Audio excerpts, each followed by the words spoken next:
جدال بین اون طرفداران و این طرفداران بوده. نمونهش تبلیغاتی است که علیه مکاتب الهی میشه. تصوف و عرفان صلح طلبه، نه ظلم طلب. صلح طلبه. مثل به قول مشهور یه زمینی نگاه میکنه میبینه میگه این که خیلی چه نرم زمینه.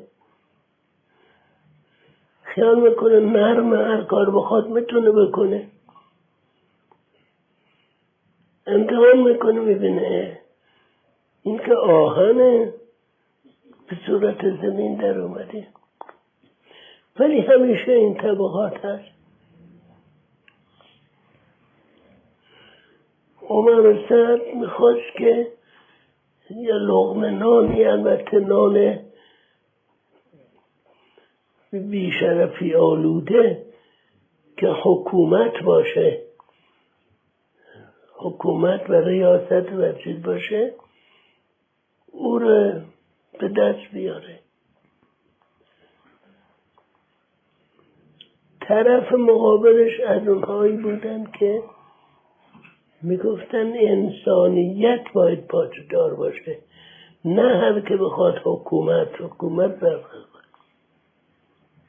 اونها اینا رو مزاحم خودشون میدونستن.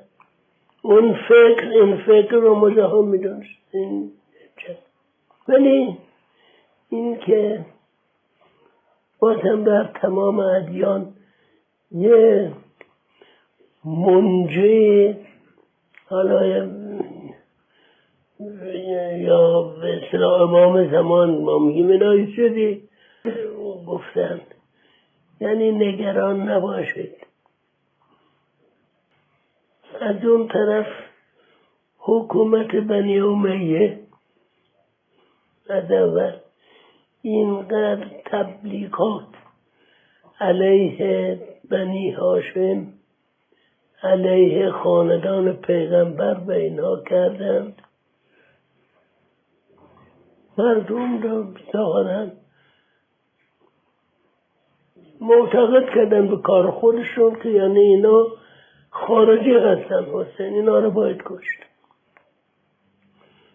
خب ظاهراً منتقد کردن تو مردم. ولی خب یه وقایع کوچولو نشون داد که در عمق ذهن مردم ارادت به اینها سر جای خودش باقی. هرچه هم حکومت ظلم کنه، تبلیغات کنه که الان شبه و مردم هم باور کنن. برای اینکه تبلیغاتشو باور کنن میگه چراغ هم خاموش میکنه که تاریک بشه، میگه حالا شبه. خب مردم هم. ولی اون یک ذره ایمان که در قلبی باشه، در هر قلبی، اون جلو همه اینها رو میگیره. فرض وقایع کوچک، این وقایع کوچک رو از لحاظ اجتماعی و اعتقادی اگر تحلیل کنن خیلی بهتر از این رو